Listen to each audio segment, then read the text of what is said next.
नमो भगवते वासुदेवाय नमः। मित्रों, आज की इस विशेष कथा में हम जानेंगे कौन से कर्म स्त्री के जीवन में दुख, क्लेश और समयपूर्व विधवापन लाते हैं और कौन से गुण स्त्री को सदा सुख, प्रेम और दीर्घ सुहाग का आशीर्वाद दिलाते हैं। कथा बेहद अद्भुत है। आपसे निवेदन है कि इसे अंत तक ध्यान से सुनिए, क्योंकि अंत में आपको जीवन बदल देने वाला संदेश मिलेगा। तो चलिए बिना समय गवाए कथा आरंभ करते हैं। एक बार वनवास के दौरान भगवान श्री राम अपनी कुटिया में विश्राम कर रहे थे। तभी माता सीता ने शांति से पूछा, हे स्वामी, कुछ स्त्रियां समय से पहले विधवा क्यों हो जाती हैं? कुछ को जीवन में सुख क्यों नहीं मिलता?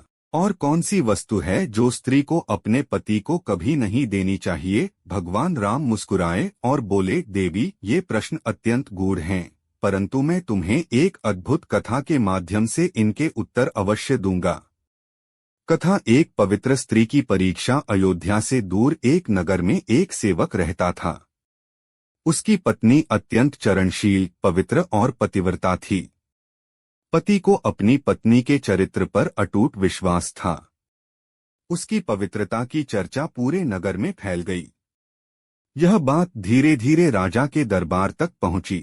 एक दिन राजा ने सेवक को बुलवाया और पूछा, क्या तुम्हें सच में विश्वास है कि तुम्हारी पत्नी पूर्णतः पवित्र है? सेवक ने दृढ़ता से कहा, महाराज, मुझे अपनी पत्नी पर आंख मूंदकर भरोसा है। दरबार में बैठे मंत्री को यह बात खटक गई। उसने राजा के सामने चुनौती रखी, महाराज, मैं इस सेवक की पत्नी की पवित्रता को प्रमाण सहित गलत सिद्ध कर दूं। राजा ने कठोर निर्णय लिया। यदि मंत्री सफल हुआ, सेवक को दंड, और यदि मंत्री असफल हुआ, मंत्री को दंड। मंत्री ने एक चतुर स्त्री की मदद ली। वह स्त्री लोगों को धोखे में डालने में माहिर थी।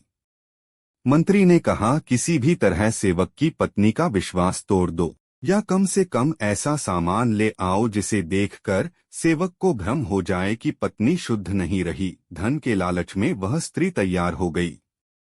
वह स्त्री सेवक के घर पहुंची और बोली, बेटी, मैं तुम्हारे पति की फूई हूँ। वर्षों बाद मिलने आई हूँ। साध्वी, कोमल हृदय पतिव्रता पत्नी ने उसे प्यार से घर में जगह दी, सेवा की, भोजन दिया। धीरे धीरे वह स्त्री उसे अपनी मधुर बातों में फंसाने लगी। एक दिन मौका देखकर उसने घर से एक मिट्टी का कलश और एक तलवार चुपके से ले ली और मंत्री को जाकर दे दी। मंत्री राजा के पास पहुंचा और बोला, महाराज, देखें, यह कलश और तलवार उसकी पत्नी ने मुझे ही दी है। राजा ने सेवक को बुलाया। सेवक कलश और तलवार देखकर टूट गया। उसने मान लिया कि उसकी पत्नी ने उसके विश्वास को तोड़ा है। राजा ने दुखी सेवक को कुछ दिनों बाद फांसी देने का आदेश दे दिया। जब सेवक अंतिम बार अपनी पत्नी से मिलने घर आया तो पत्नी ने सारी बात समझाई, लेकिन सेवक दुख और भ्रम के कारण विश्वास नहीं कर पाया। परंतु पत्नी जानती थी, सत्य को किसी न किसी दिन विजय अवश्य मिलती है। उसने ठान लिया कि अपने पति को बचाएगी। सेवक की पत्नी ने एक नर्तकी का वेश धरा और राजदरबार में नृत्य प्रस्तुत करने पहुंची। उसके नृत्य की पवित्रता और गरिमा देखकर राजा अत्यंत प्रसन्न हुए। उन्होंने कहा, वर मांगो देवी, जो चाहो दूंगा। स्त्री ने कहा, महाराज, आपकी सभा में एक चोर है, उसे दंडित करवाइए। राजा चौंक गए। कौन है वह? स्त्री ने मंत्री की ओर इशारा करके कहा, यही। मंत्री फौरन बोला, महाराज, मैंने इसे कभी देखा तक नहीं। तभी स्त्री ने अपना वेश त्याग दिया और कहा, महाराज, आपने कहा था कि उसने मुझे देखा है।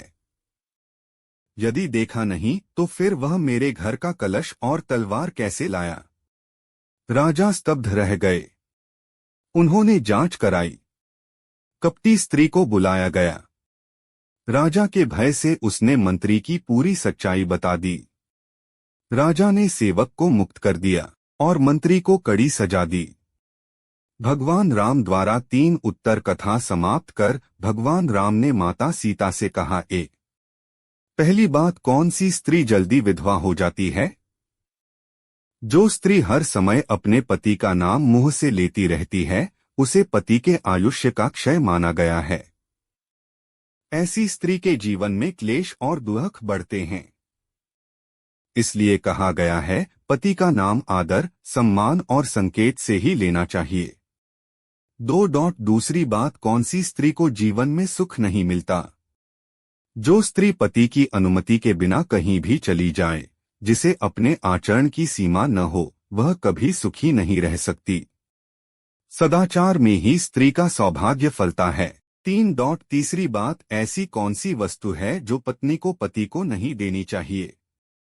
एक चरित्रवान स्त्री कभी भी अपने पति को अपशब्द नहीं कहती। जहां अपशब्द हैं, वहां प्रेम, आयु और शांति तीनों नष्ट हो जाते हैं।